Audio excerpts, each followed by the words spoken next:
Welcome friends. Welcome to Lalitha's kitchen cooktop.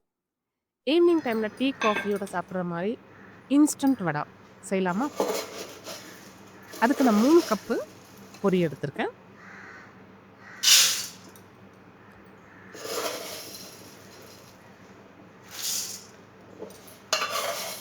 இத தண்ணி விட்டு நல்லா பொரி முழுகுற அளவுக்கு தண்ணி விட்டு கொஞ்சம் ஒரு 10 to 15 மினிட்ஸ் சோக் பண்ணிக்கலாம். ஊற வச்சுக்கலாம். அது அப்படியே சாஃப்ட்டா ஆயிடும்.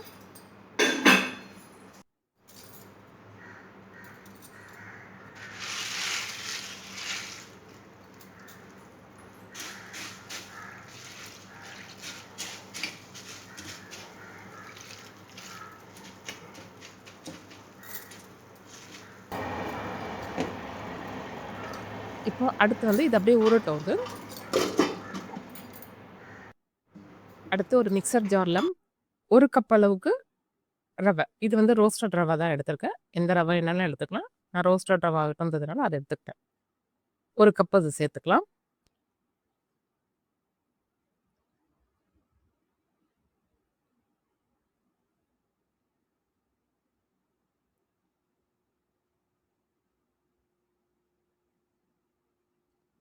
இது கூடவே 1/4 கப்பு அரிசி மாவு சேர்த்துக்கிறேன்.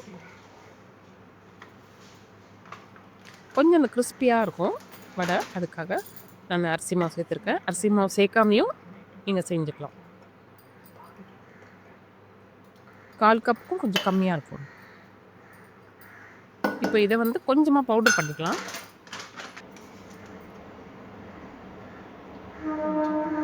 கூடவே கொஞ்சம் உப்பு சேர்த்துக்கிறேன்.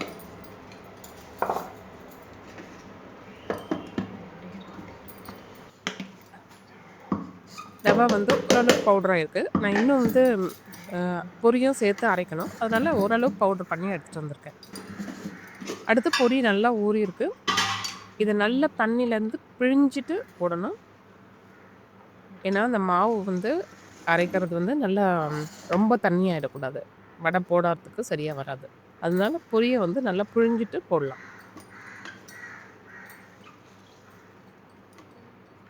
யூசுவலா வீட்ல பொரி இருந்ததுன்னா, மசாலா பொரி செய்வோம். பேல் பூரி வீட்லயே செஞ்சு சாப்பிடுறது உண்டு. இந்த மாரி இன்ஸ்டன்ட்டா வடையும் ஈவினிங் டைம்ல செய்யலாம்.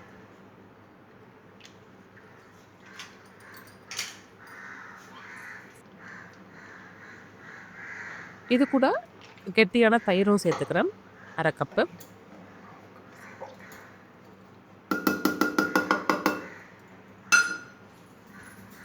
கூடவே அதே கப்ல 1/2 கப்பு தண்ணி விட்டுக்கிறேன்.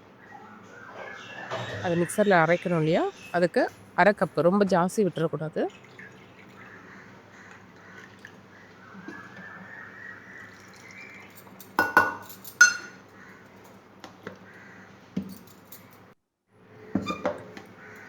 இத அரைச்சுட்டு எடுத்துட்டு வந்தாச்சு. பாருங்க.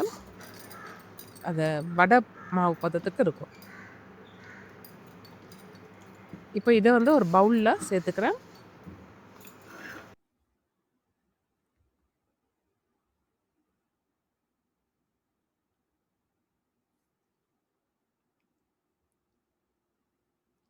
இது வந்து அப்படியே இதையும் வந்து ஒரு 10 to 15 மினிட்ஸ் வச்சிரலாம்.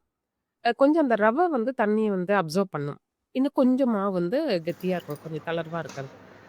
இதுல வந்து மிக்ஸ் பண்ற அந்த மாவுல மிக்ஸ் பண்றதுக்கு வெங்காயம் 1 பெருசா கட் பண்ணியிருக்கேன். 3 பச்சை மிளகாய் பொடியா நறுக்கியிருக்கேன். இஞ்சி வந்து துருவியிருக்கேன். கொத்தமல்லி கொஞ்சம். இஞ்சி வந்து குட்டி குட்டியா கட் பண்ணியும் போடலாம். நான் துருவி வச்சிருக்கேன். வாய்க்கு அகப்பட்டதுன்னா, அது சில பேருக்கு பிடிக்காது வீட்ல. அதனால நான் துருவிட்டேன். துருவினா மாவோட கலந்துரும். இப்போ மாவு வந்து ஒரு 10, 15 மினிட்ஸ் ஆச்சு.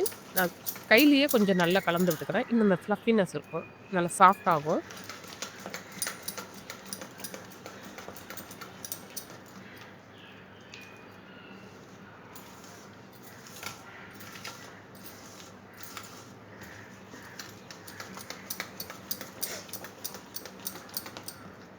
இது நல்லா கலந்தாச்சு. இப்போ அந்த வெங்காயம், பச்சை மிளகா, இஞ்சி, கொத்தமல்லிலாம் சேர்த்துடலாம்.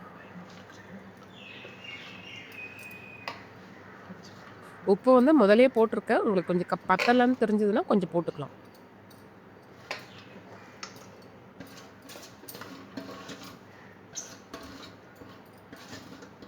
இதையும் ஒரு நல்ல ஒரு குட் மிக்ஸ் குடுத்துக்கலாம். ஃபுல்லா மாவோட மிக்ஸ் பண்ற மாரி கலந்து விட்டுக்கலாம். கையில பெசஞ்ச மாரியே கலந்து விடலாம்.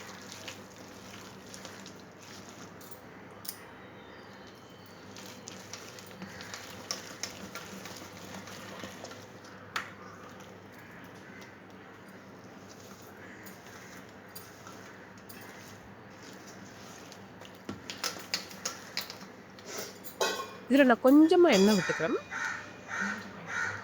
ரொம்ப கொஞ்சமா ஒரே ஒரு ஸ்பூன் அளவுக்கு. இது வந்து நான் கேள்விப்பட்டது வந்து கொஞ்சம் எண்ணெய் விட்டா எண்ணெய் குடிக்காதுன்னு சொல்றாங்க. அது எனக்கும் நான் இப்ப ரீசென்ட்டா கேள்விப்பட்டது தான். அதனால கொஞ்சம் விட்டு கலந்து விட்டேன்.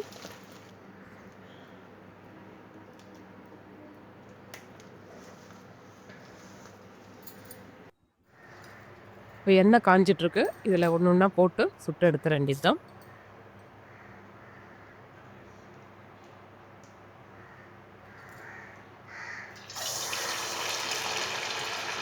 மாவு கொஞ்சம் தண்ணி இல்லாம பார்த்துக்கணும். இல்லன்னா உங்களுக்கு வடை வந்து போட வராது.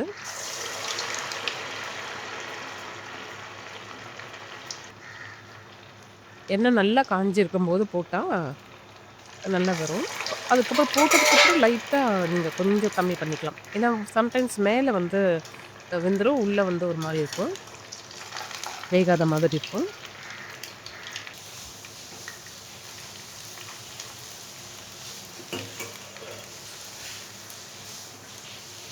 ரொம்ப கம்மியா இருந்தாலும் எண்ணெய் குடிச்சிரும். இழுத்துரும். ஹீட்டு. அதனால நம்ம போடும்போது நல்லா ஹீட்ல போட்டுட்டு கொஞ்சம் மீடியம் வச்சுக்கலாம். அப்புறமா. நான் அப்படிதான் செய்யறது. வடை சுடும்போது. சம்டைம்ஸ் ரொம்ப ஹையா இருக்கும்போது தீஞ்சிரும் மேலலாம்.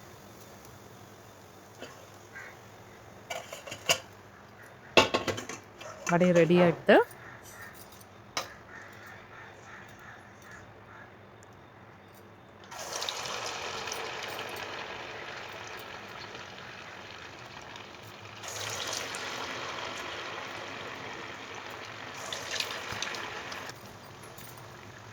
வீடியோ எல்லாருக்கும் பிடிச்சிருக்கும். பார்த்தவங்க உங்க கமெண்ட்ஸ் குடுத்துருங்க. சப்ஸ்கிரைப் பண்ணாதவங்க பண்ணிடுங்க. அடுத்த வீடியோல நல்ல ரெசிபியோட வருகிறேன்.